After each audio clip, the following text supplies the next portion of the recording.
Rita Slof Monteiro was an 18-year-old girl who was born on the 24th of July 1987. She lived with her parents, Luís Monteiro and Maria Slof, and a brother named Victor Slof Monteiro, in Matosinhos, Portugal. Rita was described by her family as friendly, an outgoing girl. She did well in school and had no problems making friends. After completing her school, she had planned to enroll into an art schools as she loved drawing and painting. In 2003, Rita's parents would get a divorce. Although the divorce was not a tumultuous one, and both parents remained friends, it still affected Rita. And in 2004, she was diagnosed with schizophrenia. This severely affected Rita's mental health, and she started to withdraw from people and became an insecure person. Due to her illness, she would often get sad and depressed. On February 17, 2006, Rita's mother dropped her off at Matosinhos Market in order for her to meet up with her friends, to catch a bus, to park at the Serralves for a study visit. She was dropped off at 9 a.m. at the bus stop. However, her friends had not arrived yet. She waited for her friends for a bit and then decided to go to a cafe known as Café International, which was located on the opposite side of the bus stop, to use the bathroom. An employee remembers talking to Rita and said that Rita was calm and excited about the school trip. While in the cafe, Rita called a friend to inquire about their estimated arrival time. At the bus stop, her friend said they were on their way. Her friends arrived at the bus stop around 9 a.m.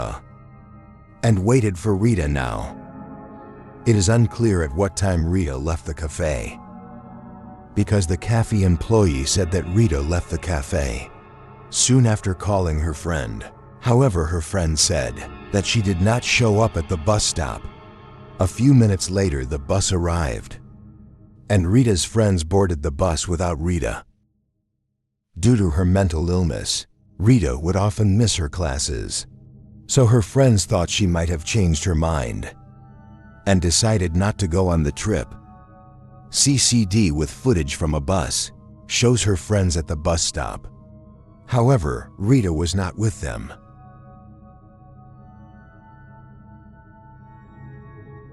Another CC legal footage from a different bus shows Rita at the bus stop after her friends had left. She was talking to a woman, and police believe she was asking for information relating to bus timings as she had missed her bus. This woman has never been identified. Another CCTV footage from a different bus shows Rita getting on the bus and asking the driver if the bus would go to park. This Heraldez, it appears the bus driver said no, and she ends up getting off the bus. This would be the last time that we'd ever seen alive. She did not arrive home that day. Her family contacted the school and found out that she had missed her study visit. They tried contacting her, but she did not pick up her phone and did not reply to the messages. Her parents got extremely worried and went to the police to report her missing. However, the police told them that since Rita was an adult, they had to wait 24 hours before they can report her missing. In the meantime, readers, family and friends started their own search for the missing girl. However, no trace of her could be found. During their police investigation, police revealed the CCTV footage and noticed a young man who seemed to be extremely nervous near the bus stop at the time Rita was talking to the unknown woman. It is unclear if the man has anything to do with her disappearance, but the police would like to question him. The man has yet to be identified. Police also found out that Rita's phone had been on until 4 p.m. on February 19th, 48 hours after she was last seen. Her phone had connected to cell phone towers on several different locations. The last location of her cell phone was in Paco, after which it turned off. Police have not been able to recover the phone. Rita left all her belongings at her home, taking only the clothes that she was wearing, and an ATM card. The card has not been used ever since her disappearance. Rita's parents have criticized the police for their handling of the case. The police waited 24 hours before launching a search, even though her parents had told the police that their daughter suffered from schizophrenia and was on medication, a lawyer for the family said. An investigation into the disappearance of people suffering from mental problems must be swift and effective. The state paid no attention to health condition of the missing person. She needed special protection. A day after Rita was last seen, Rita's father asked the police to track Rita's phone. While it was still on, however, the police told them they needed authorization from a judge, and that at that time on Saturday. The code was closed. The phone turned off on the next day. Rita's parents ended up hiring a private investigator to find any clues and their daughter's disappearance. However, nothing came out of it. Please believe that Rita may have run away or committed suicide. Rita remains missing to this day.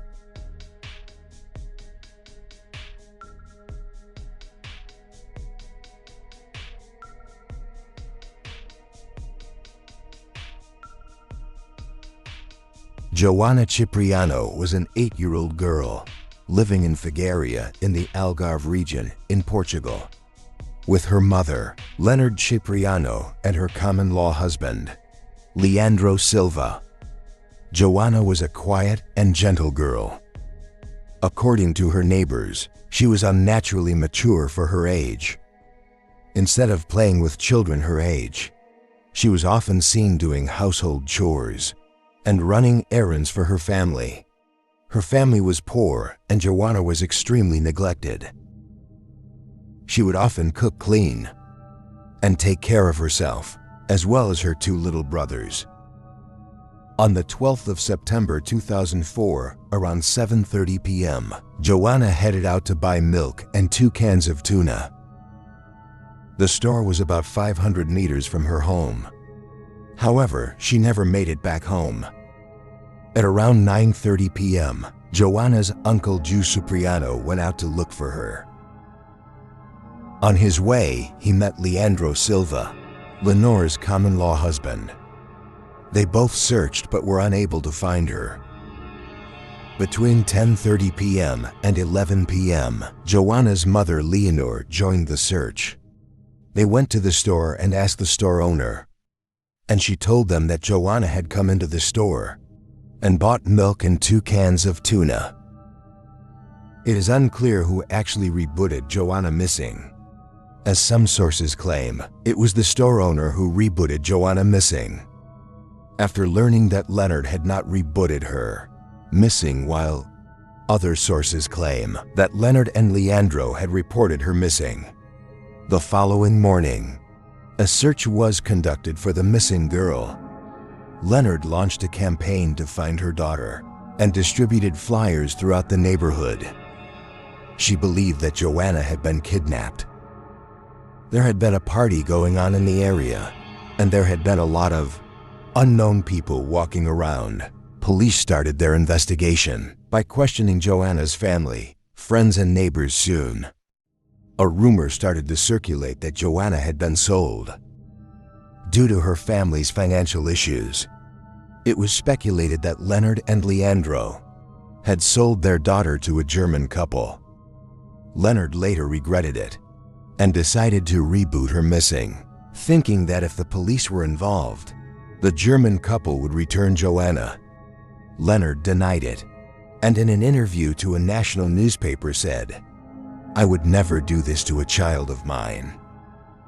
A few days later, the police would arrest Leonore and her brother, João, for killing Joana. The police claimed that Leonore and her brother, João, were having incestuous sex. They claimed when Joana returned from the store, she caught them in the act. In order to hide their incestuous relationship, João killed Joana.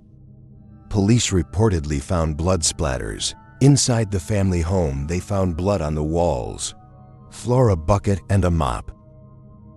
However, a forensic test was inconclusive, and they were never able to determine if the blood belonged to Joana. Leonard and her brother Joe were interrogated, and on September 24th, Leonard confessed to murdering her own daughter. 2 days later, Joe also confessed to murdering Joana. He claimed he beat her up, after which she stood quiet on the floor.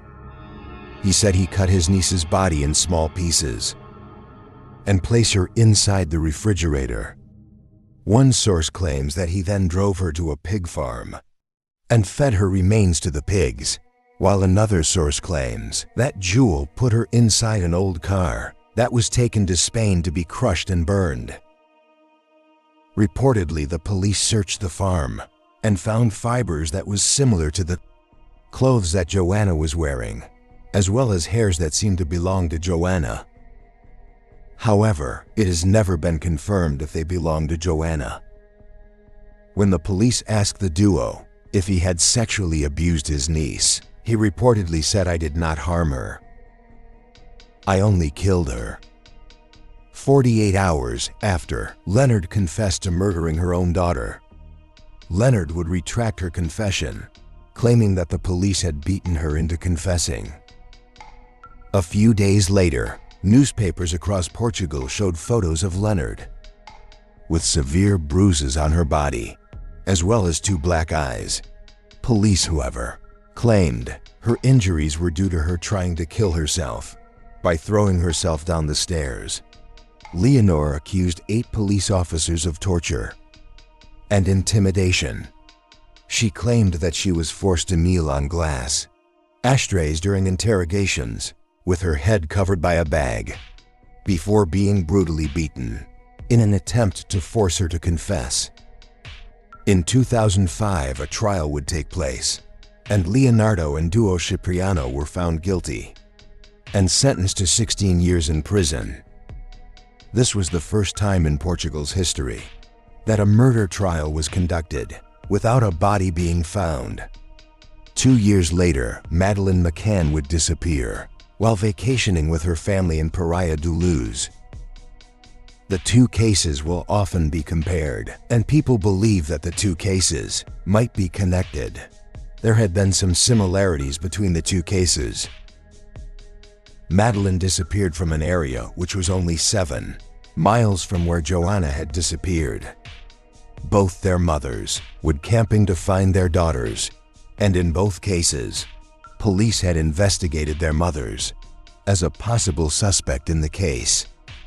The last and perhaps the most important connection was that Giancarlo Amaral, the lead Portuguese detective in Madeleine's case, was also involved in Joana's case. In both cases, Amaral was scrutinized for his methods. In Joana's case, a model, along with 5 officers, were charged with several offenses. They were put on trial for assaulting Leonard. During her interrogation, 3 officers were acquitted, although Amaral was not present at the time of the meeting. He was found guilty, along with another officer, for falsifying documents, and given an 18-month sentence and 2-year suspension. He was convicted while working on the Madeleine case and was replaced with a deputy national director of the Polícia Judiciary, Paulo Rebelo. In 2007, Joe retracted his confession, claiming that he was innocent and that he was beaten in 2019.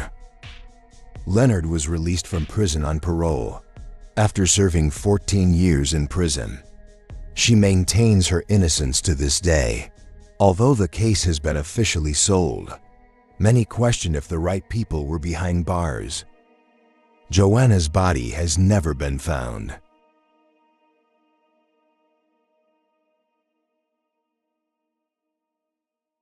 Pedro was an 11-year-old boy living with his parents, Filomena and Manuel Teixeira Mendoza, and a younger sister, Karina, in Lusada, Portugal. Filomena worked at a driving school owned by her father, which was opposed to her home, Pedro and her sister would often stop by at her workplace. On March 4th, 1998 at around 2 p.m., Pedro picked up his bike and visited his mother at her workplace. He had just finished his lunch and had come to his mother to ask for her permission to go on a drive with his friend, Alfonso Diaz, a 22-year-old truck driver.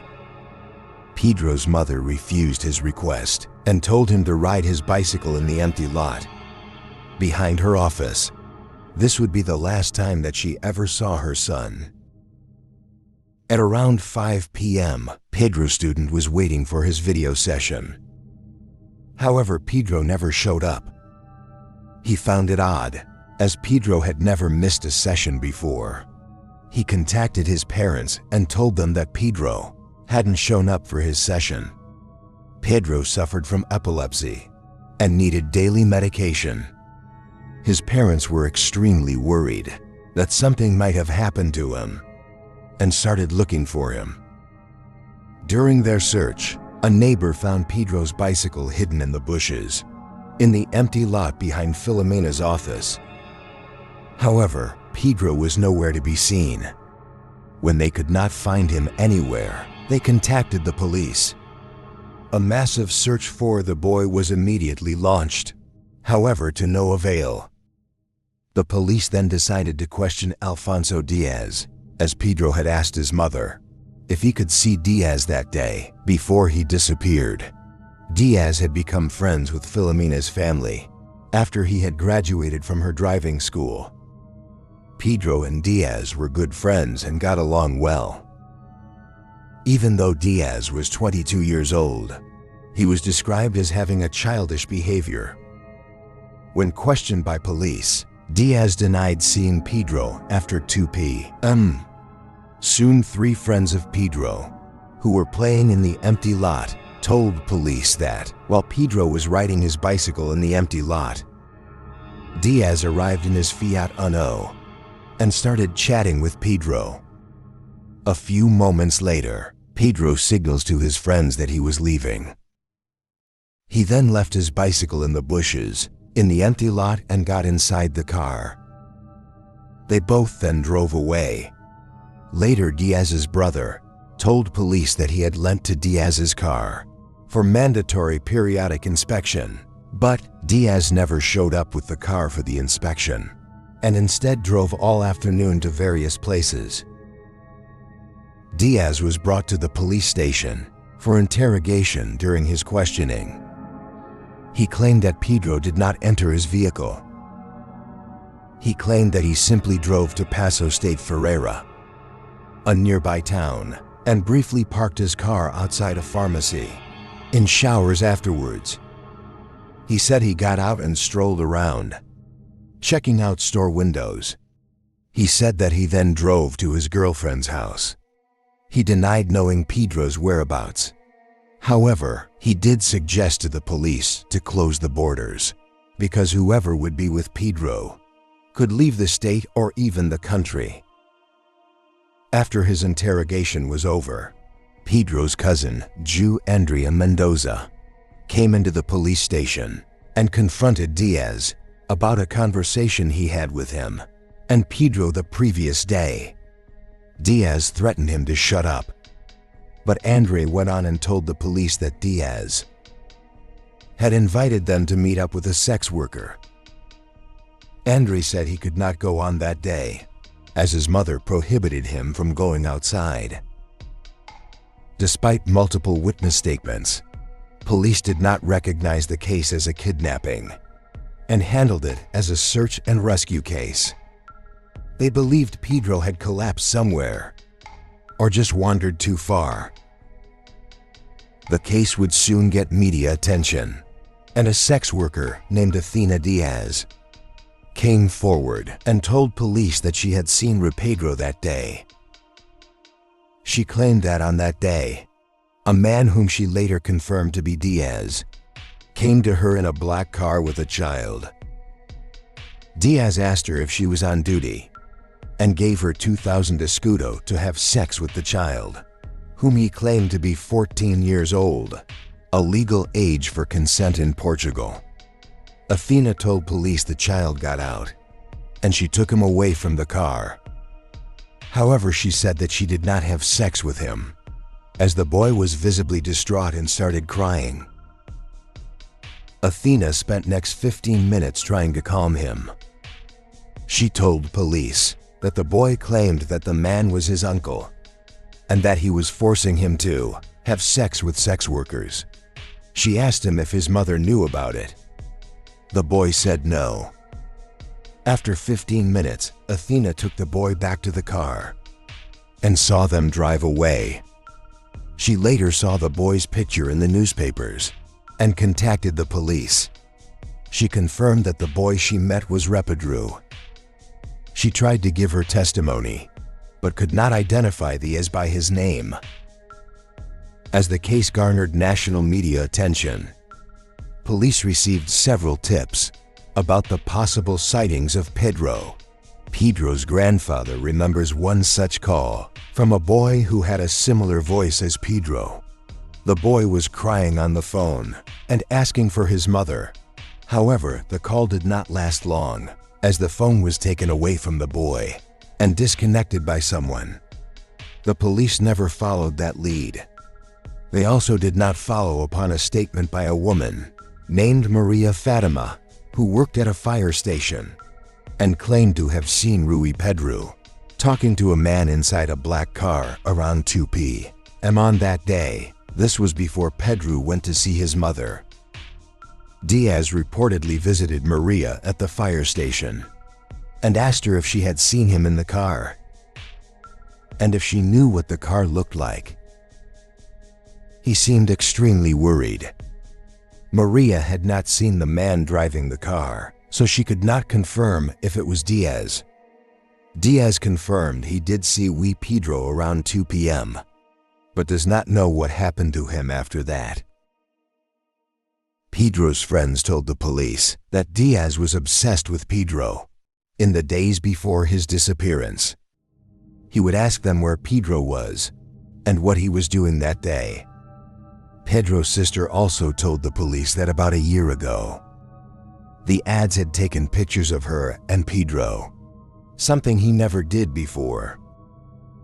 Despite this, the police dismissed their claims, saying that they were lying and did not follow up on them.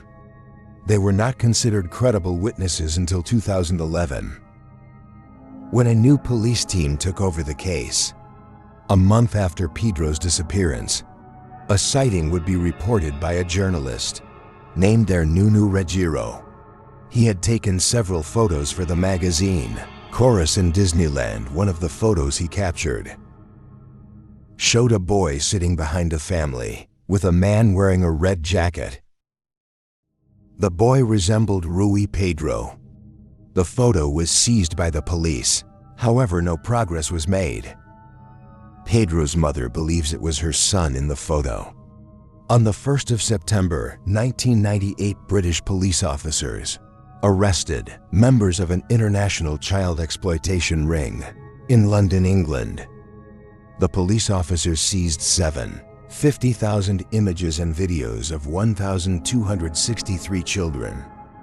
Amongst these illicit photos, Interpol found a few images of a boy who resembled Pedro. The photo was not clear, but Pedro's parents believe that the boy in the photo was their son. Interpol, however, were not able to determine his whereabouts.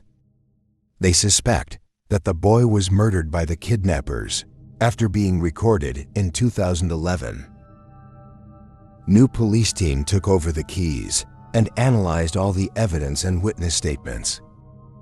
Alfonso was charged with abduction of Pedro. His trial began in 2011. All the witnesses, including Pedro's friends, his sister and Alcina Diaz, gave their testimonies, but despite this, in 2012, Diaz was acquitted due to lack of evidence. In 2014, Diaz was sentenced to 3 years in prison for facilitating the corruption of a minor as a result of forcing Rita to have sex with Alcina. He served 2 out of 3 years, sentenced and released in 2017. He maintains his innocence to this day. 3 Pedro's mother, Filomena, always claimed that the investigation into the disappearance of her son was barged from the start. The police never investigated the clues they received and never took witness statements seriously. Rui Pedro remains missing to this day.